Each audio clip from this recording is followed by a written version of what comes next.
अस्सलाम वालेकुम dear students मैं हूं Aamir Hasan.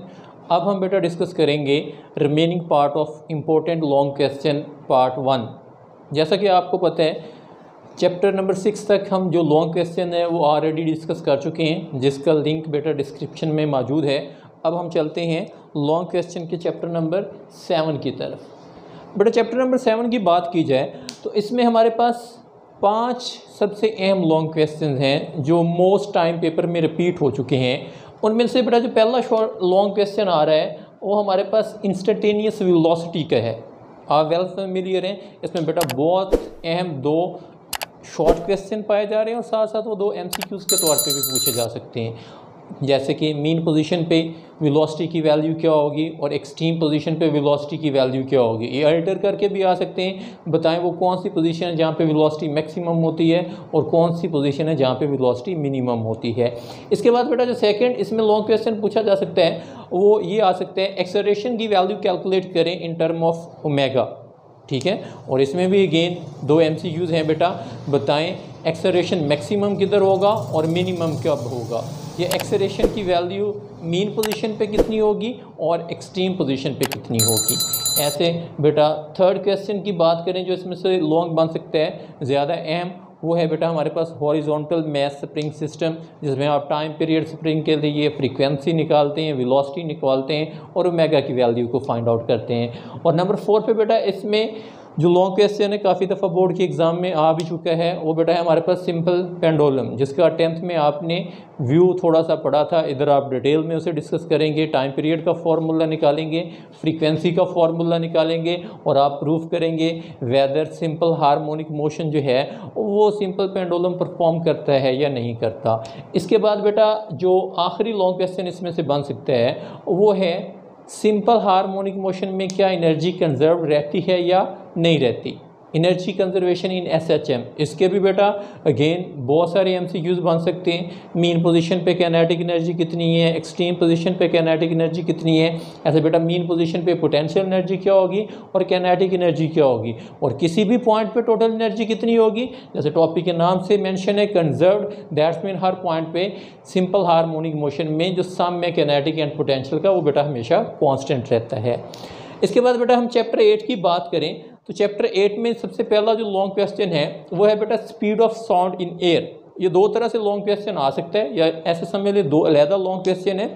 Speed of sound bye Newton formula भी आ सकती है या speed of sound in air by Laplace correction भी आ सकती है, लेकिन ये इकट्ठा बहुत रेयर ही चांस है कि आ जाए राइट और note on speed of sound in air by Newton and Laplace. ये कंबाइन नहीं आएगा, ये बेटा सेपरेट आएगा, चाहे वो न्यूटन के फार्मूला से पूछ ले चाहे लेप्लास करेक्शन से पूछ ले।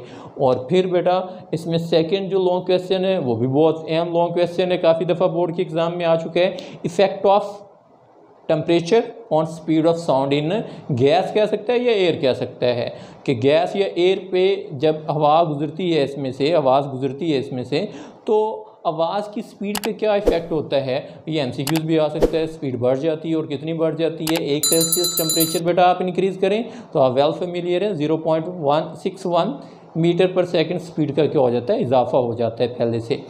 अब बेटा इसमें नेक्स्ट जो लॉन्ग क्वेश्चन पूछा जा सकता है चैप्टर 8 में वो हमारे पास है स्टेशनरी वेव। स्टेशनरी वेव के 2 लॉन्ग क्वेश्चन हैं, एक है बेटा जैसे stationary wave in air column और एक है stationary wave in stretch string. अब स्टेशनरी वेव जो इन एयर कॉलम में ये अगेन 2 पार्ट्स में बेटा पूछा जा सकता है। एयर कॉलम में आपको पता है 2 तरह के पाइप हमने लिए होते हैं, एक दफ़ा ओपन पाइप के लिए हम करते हैं सारे वैल्यू कैलकुलेट और एक दफ़ा बेटा क्लोज पाइप के लिए। अगेन ये सेपरेट आ सकते हैं कि stationary wave in air column आप कैलकुलेट करें बाय यूजिंग क्लोज पाइप और बाय यूजिंग ओपन पाइप। इसके बाद बेटा चैप्टर नंबर अगर 9 की बात करें तो चैप्टर नंबर 9 में से सबसे ज़्यादा दफ़ा पूछा जाने वाला लॉन्ग क्वेश्चन वेल फेमिलियर है, काफ़ी लंबा क्वेश्चन भी है, यंग डबल स्लिट एक्सपेरिमेंट है। नंबर 2 पे बेटा हमारे पास माइकलसन इंट्रोफेरोमीटर है।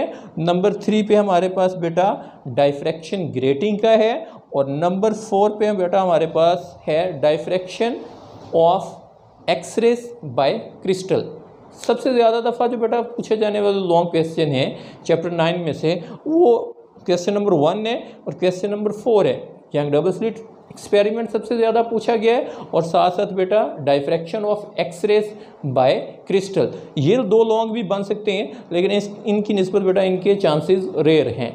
अब तो चैप्टर नंबर बेटा जो 10 है, इसमें पहला जो लॉन्ग क्वेश्चन है वो हमारे पास बेटा सिंपल माइक्रोस्कोप पे बन सकता है। दूसरे नंबर पे इसी से मिलता जुलता आर्टिकल है बेटा कंपाउंड माइक्रोस्कोप का बन सकते हैं। तीसरे नंबर पे बेटा हमारे पास एस्ट्रोनॉमिकल टेलीस्कोप है, और चौथे नंबर पे हमारे पास स्पेक्ट्रोमीटर है, और नंबर 5 पे बेटा स्पीड ऑफ लाइट है।